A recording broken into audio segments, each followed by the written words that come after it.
आप सभी को मेरा प्यार भरा नमस्कार। दोस्तों, आज हम प्रीवियस ईयर में पूछे गए मोस्ट इम्पोर्टेंट और मोस्ट रिपीटेड एंटोनिम्स और सिनोनिम्स के बारे में डिस्कस करने वाले हैं।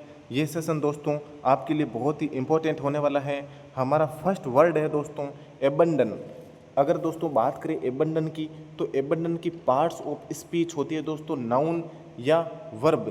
यानी कि अगर एबंडन की बात करें तो एबंडन सेंटेंस में दोस्तों या तो नाउन का काम करेगा या दोस्तों वर्ब का काम करेगा। अगर बात करें हिंदी मीनिंग की, तो एबंडन का मतलब होता है दोस्तों छोड़ देना, किसी चीज़ को छोड़ देना, यानी to leave someone you are responsible for, यानी कि ऐसी चीज़ को छोड़ देना जिसके लिए आप जिम्मेदार हैं। अगर इसके सिनोनिम्स की बात करें तो डेजर्ट, डेजर्ट का मतलब छोड़ देना, फोरसेक का मतलब भी छोड़ देना, डेरेलिक्शन का मतलब कर्तव्य का त्याग कर देना, यानी कि किसी चीज़ को आप त्याग कर देते हो ना तो आप डेरेलिक्शन यूज कर लेते हो। लीव का मतलब दोस्तों छोड़ना होता है और लीव का मतलब छुट्टी भी होता है। अनरिस्ट्रेंट, अनरिस्ट्रेंट का मतलब भी दोस्तों छोड़ देना होता है। तो दोस्तों एबंडन, एबंडन अपने आप में काम करता है दोस्तों नाउन या वर्ब का। एबंडन का मतलब होता है छोड़ देना, to leave someone you are responsible for, यानी कि ऐसी चीज़ को छोड़ देना जिसके लिए आप जिम्मेदार हो। अगर सिनोनिम्स की बात करें तो डेजर्ट, फोरसेक, डेरेलिक्शन, लीव और अनरिस्ट्रेंट इसके सिनोनिम्स है। अगर दोस्तों एंटोनिम्स की बात करें तो रिटेन, यानी कि एंटोनिम होता है दोस्तों विलोम शब्द, है ना। रिटेन का मतलब किसी चीज़ को बनाए रखना, छोड़ना नहीं उसको, है ना। सपोर्ट करना किसी चीज़ को, किसी चीज़ को छोड़ना नहीं, उसको कंटिन्यू करना। किसी चीज़ को केप्ट, केप्ट का मतलब भी दोस्तों किसी चीज़ को बनाए रखना, किसी चीज़ का मतलब उसको त्याग नहीं करना उसको, है ना। तो दोस्तों इस प्रकार एबंडन वर्ड है, एबंडन के सिनोनिम्स और एंटोनिम्स आप याद कर सकते हो। दोस्तों जो वर्ड होता है, जो वोकेबलरी होती है, वो इंग्लिश का दोस्तों एक बहुत ही मतलब एक डिफ़िकल्ट टास्क है, यानी कि यहाँ पर हमें हर चीज़ को याद करना पड़ता है।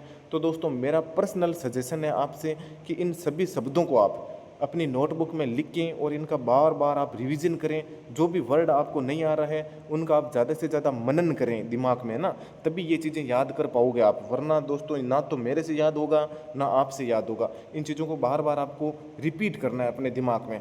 तो आशा करता हूँ कि दोस्तों ये वर्ड आपके समझ में आ गया होगा। हमारा नेक्स्ट वर्ड है दोस्तों बेफल। बेफल का मतलब होता है दोस्तों चकित करना, यानी किसी चीज़ को मतलब किसी आदमी को मतलब चकित कर देना, उसको आश्चर्यचकित कर देना, उसको मतलब किसी जाल में फंसा देना, है ना। इस प्रकार दोस्तों बेफल है वो अपने आप में काम करता है दोस्तों वर्ब का, यानी कि इंग्लिश सेंटेंस में दोस्तों बेफल है उसकी पार्ट्स ऑफ स्पीच होती है वर्ब, है ना। वर्ब का काम करता है बेफल। टू बिविल्डर और परप्लेक्स, टू बिविल्डर और परप्लेक्स, परप्लेक्स का मतलब होता है किसी को चक्कर में डाल देना, है ना, किसी को आश्चर्यचकित कर देना, है ना, किसी को फंसा देना। अगर इसके सिनोनिम की बात करें तो पजल, पजल का मतलब भी दोस्तों किसी को पजल कर देना, ना, फंसा देना। परप्लेक्स, परप्लेक्स की इसका सिनोनिम का मतलब दोस्तों किसी को आश्चर्यचकित करना और कंफ्यूज करना किसी को, ना। तो इस प्रकार दोस्तों बेफल के सिनोनिम होते हैं पजल, परप्लेक्स, अमेज और कन्फ्यूज़न। अगर दोस्तों बेफल के एंटोनिम्स की बात करें तो दोस्तों वो होता है कंपोज्ड, कंपोज का मतलब होता है किसी को शांत करना, है ना। और कॉम्प्रहेंसिबल, कॉम्प्रहेंसिबल, इनलाइटन, इनलाइटन का मतलब किसी चीज़ को मतलब उजागर करना, है ना, किसी चीज़ को उजागर करना। फैसिलिटेट, फैसिलिटेट का मतलब भी दोस्तों किसी को मतलब किसी को समझने के योग्य बनाना किसी चीज़ को, ना। तो इस प्रकार दोस्तों बेफल के सिनोनिम होते पजल, परप्लेक्स, अमेज और कन्फ्यूजन। एंटोनिम्स होते कंपोज्ड, कॉम्प्रहेंसिबल, इनलाइटन और फैसिलिटेट। हमारा नेक्स्ट वर्ड है दोस्तों कंसील। कंसील अपने आप में काम करता है दोस्तों वर्ब का, और कंसील का मतलब होता है किसी चीज़ को छिपाना, है ना, किसी चीज़ को हाइड करना, छिपाना।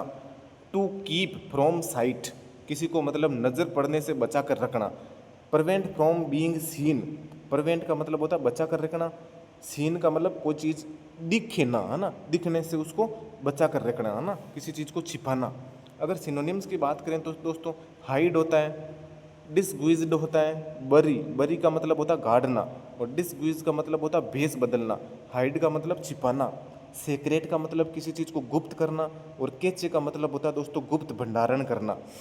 अगर एंटोनिम की बात करें तो रिवील, रिवील का मतलब होता है प्रकट करना। अनरेप का मतलब उसका जो कवर है ना, रेप, उसको हटाना, किसी चीज़ को प्रदर्शित करना। अनवेल, अनवेल का मतलब उसका जो घूंघट है उसको हटाना। एक्सहिबिट, एक्सहिबिट का मतलब प्रदर्शित करना, और एक्सपोज का मतलब भी किसी चीज़ को दिखाना। तो इस प्रकार दोस्तों कंसील, कंसील, कंसील अपने आप में काम करता है वर्ब का। कंसील के सिनोनिम होते हैं हाइड, डिस्गुइज्ड, बरी, सेक्रेट और केची। एंटोनिम होते हैं रिवील, अनरेप, अनवेल, एक्सहिबिट और एक्सपोज। हमारा नेक्स्ट वर्ड है दोस्तों डर्थ। डर्थ का मतलब होता है कमी। डर्थ का मतलब होता है दोस्तों कमी, और डर्थ अपने आप में दोस्तों काम करता है नाउन का। डर्थ का मतलब होता है दोस्तों कमी, और डर्थ काम करता है नाउन का।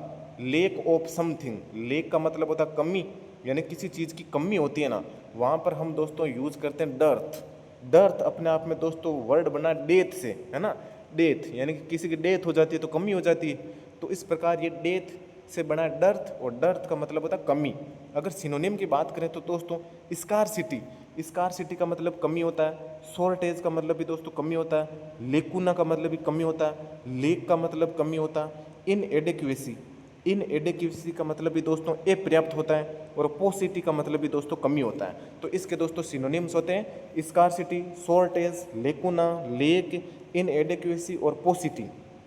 अगर दोस्तों डर्थ के एंटोनिम की बात करें तो एबंडेंस, एबंडेंस का मतलब होता है दोस्तों पर्याप्त, जितना ज़रूरत है उससे ज़्यादा। प्लेंटी, प्लेंटी का मतलब भी दोस्तों पर्याप्त होता है ना। और एम्पलीट्यूड का मतलब भी दोस्तों आवश्यकता से अधिक होता है। और ये दोस्तों कोपियस, कोपियस का मतलब भी दोस्तों पर्याप्त होता है। तो इस प्रकार दोस्तों डर्थ के जो एंटोनिम्स है वो है एबंडेंस, प्लेंटी, एम्पलीट्यूड और कोपियस। आशा करता हूँ कि दोस्तों ये चीज़ आपके समझ में आई होगी। इन चीज़ों को दोस्तों बार बार रिपीट करना है मेरे साथ में। हमारा नेक्स्ट वर्ड है दोस्तों इसेंट्रिक। इसेंट्रिक, इसेंट्रिक का मतलब होता है दोस्तों विचित्र या सनकी, मतलब ऐसा व्यक्ति या ऐसी चीज़ जो मतलब कुछ अलग है ना, जो कुछ हटकर है, यानी कि जो नॉर्मल नहीं है।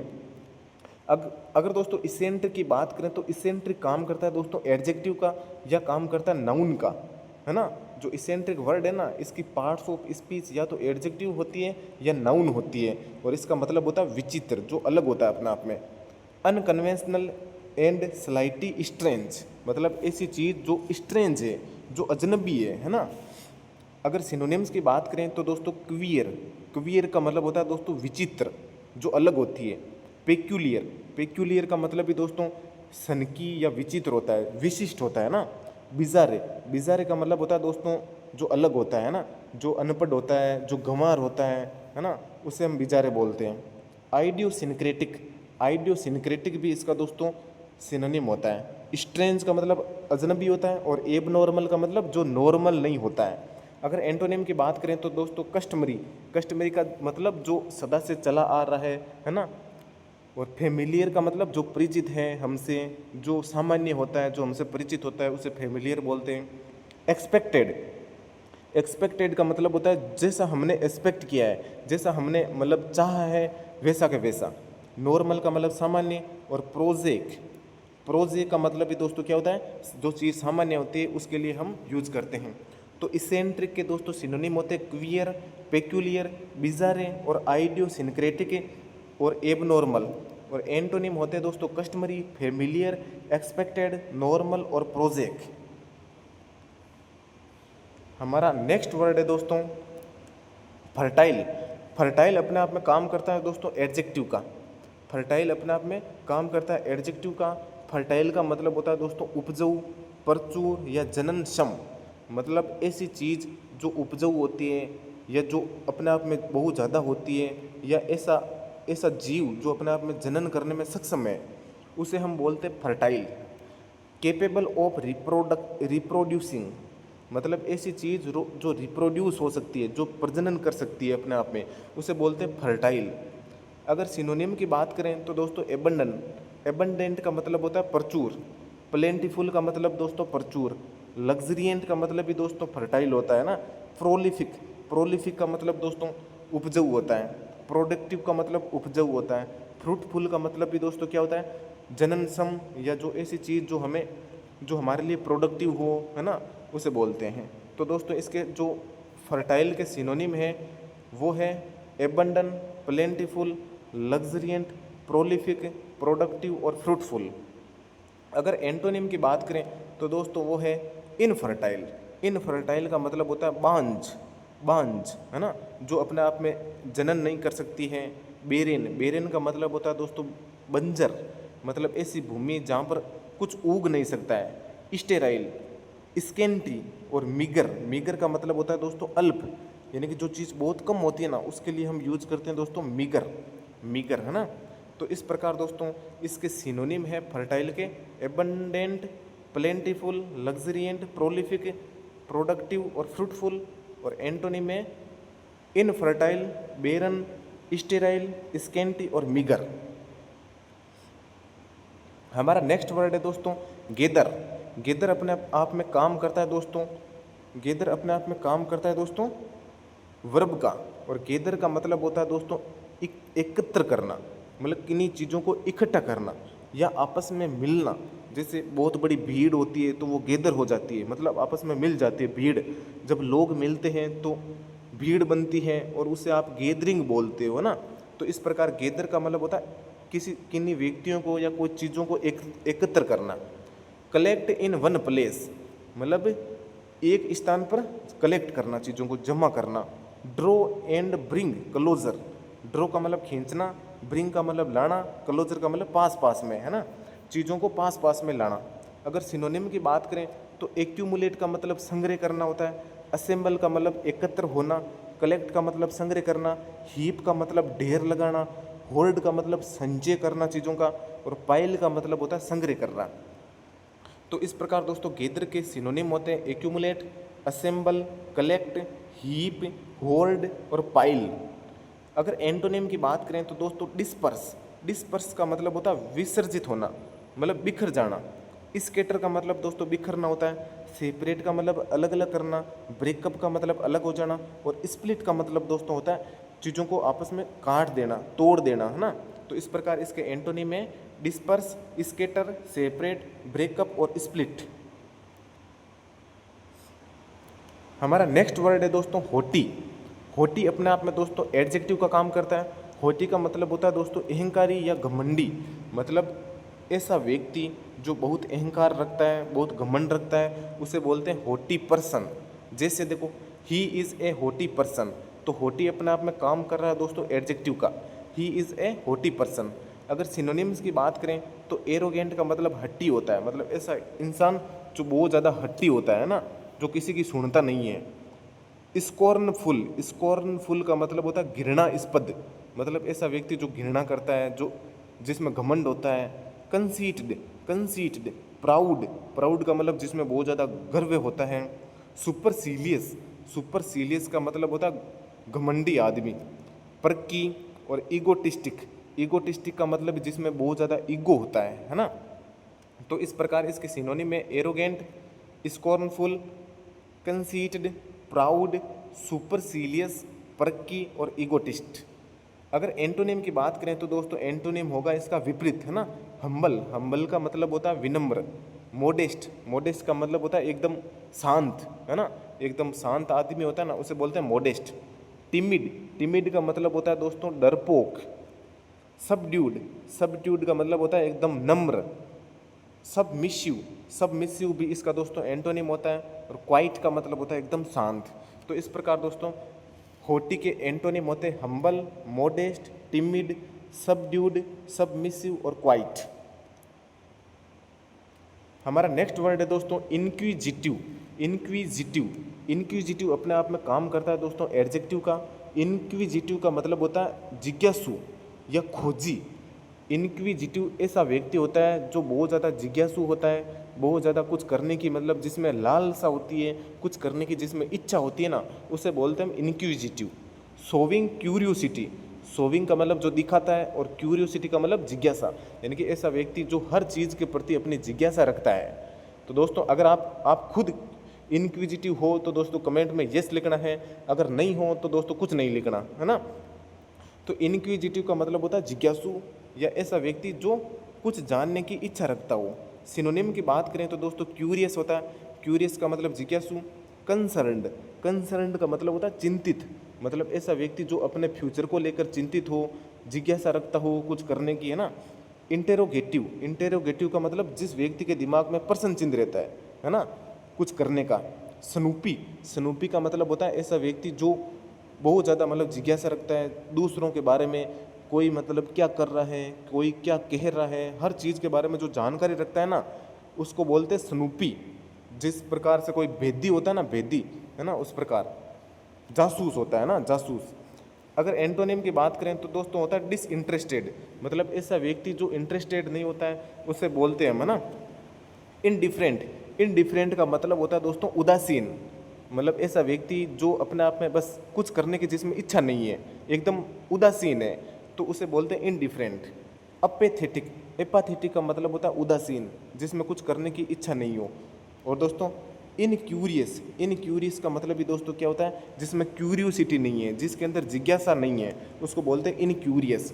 तो इस प्रकार दोस्तों इनक्विजिटिव के सिनोनिम है क्यूरियस, कंसर्न्ड, इंटेरोगेटिव और स्नूपी। एंटोनिम्स है दोस्तों डिसइंटरेस्टेड, इनडिफरेंट, एपाथेटिक और इनक्यूरियस। हमारा नेक्स्ट वर्ड है दोस्तों जुडिशियस। जुडिशियस, जुडिशियस अपने आप में काम करता है दोस्तों एडजेक्टिव का। जुडिशियस का मतलब होता है बुद्धिमान, चतुर और उचित, मतलब ऐसा व्यक्ति जो बहुत ज़्यादा बुद्धिमान है उसे हम बोलते हैं जुडिशियस। या ऐसी चीज़ जो हमारे लिए उचित है, जो न्याय संगत है, उसे हम बोलते हैं जुडिशियस। हैविंग और शोविंग गुड जजमेंट, मतलब ऐसा आदमी या ऐसी चीज़ जो हमें एक अच्छा जजमेंट देती है, उसके लिए हम जुडिशियस वर्ड का यूज करते हैं। अगर सिनोनिम की बात करें तो दोस्तों वाइज का मतलब बुद्धिमान होता है, कॉशियस का मतलब होता है सावधान, मतलब ऐसा व्यक्ति जो सावधान रहता है, जो बुद्धिमान होता है, जो बहुत ज़्यादा चतुर होता है। प्रूडेंट, प्रूडेंट का मतलब बुद्धिमान होता है। सेंसिबल, सेंसिबल का मतलब होता है ऐसा व्यक्ति जो बहुत ज़्यादा समझदार होता है, जो दूसरों की भावनाओं को समझ लेता है, उसे बोलते हैं सेंसिबल। अगर दोस्तों आप सेंसिबल हो तो कमेंट बॉक्स में यस लिखना है, नहीं हो तो दोस्तों कुछ मत लिखना। रीजनेबल, रीजनेबल का मतलब होता है जो चीज़ हमारे लिए उपयुक्त होती है ना, उचित होती है, उसे हम बोलते हैं रीजनेबल। केनी का मतलब चतुर होता है। डिस्क्रीट का मतलब भी दोस्तों चतुर होता है। और फोर साइटेड, फोर साइटेड का मतलब होता है ऐसा व्यक्ति जो बहुत बहुत दूर की सोचता हो, है ना, जो फ्यूचर की सोचता हो, उसे बोलते हैं फोर साइटेड। अगर दोस्तों एंटोनिम की बात करें तो एंटोनिम इसका होता है केयरलेस, मतलब ऐसा व्यक्ति जिसको कोई केयर नहीं है, कोई परवाह नहीं है। फुलिश का मतलब मूर्ख होता है। हीडलेस का मतलब भी दोस्तों ऐसा व्यक्ति जिसको भविष्य के बारे में कोई चिंता नहीं है ना। और रास का मतलब भी दोस्तों ऐसा व्यक्ति जो बुद्धिमान नहीं है, जो अपने आप में अनुचित है ना, उसे बोलते हैं हमें रास। तो दोस्तों आशा करता हूँ कि ये चीज़ें आपकी समझ में आई होगी। जुडिशियस अपने आप में दोस्तों एडजेक्टिव का काम करता है, बुद्धिमान होता है। Synonym wise, cautious, prudent, sensible, reasonable, canny, discreet, foresighted. Antonym careless, foolish, heedless और रास होता है। दोस्तों सिनोनिम और एंटोनिम अपने आप में दोस्तों ऐसे शब्द होते हैं जो एक्चुअल मीनिंग नहीं बताते, लेकिन हमें मतलब एक हिंट देने की कोशिश करते हैं। मतलब जो जैसा जुडिशियस है ना, उसकी सेम मीनिंग ये वाइज नहीं दे सकता, लेकिन दोस्तों पास की मीनिंग ये दे सकता है ना। कॉशियस, फोर साइटेड, जैसे फोर साइटेड का मतलब जो भविष्य के बारे में सोचता है ना, तो हम चीज़ों को क्या कर सकते हैं, रिलेट कर सकते हैं आपस में। तो इस प्रकार दोस्तों ये जो वर्ड होते हैं और इन चीज़ों की दोस्तों आपको बार बार प्रैक्टिस करना है, बार बार लिखना है, तभी ये चीज़ें समझ में आएगी। आज का दोस्तों वीडियो कैसा लगा आपको? अगर दोस्तों अच्छा लगा है तो दोस्तों लाइक कर देना वीडियो को। चैनल को सब्सक्राइब नहीं किया तो दोस्तों सब्सक्राइब कर देना, और दोस्तों एक कमेंट भी कर देना कि वीडियो कैसा लगा है। तो दोस्तों आज के लिए इतना ही, मिलते हैं अगले सेशन में, तब तक के लिए धन्यवाद।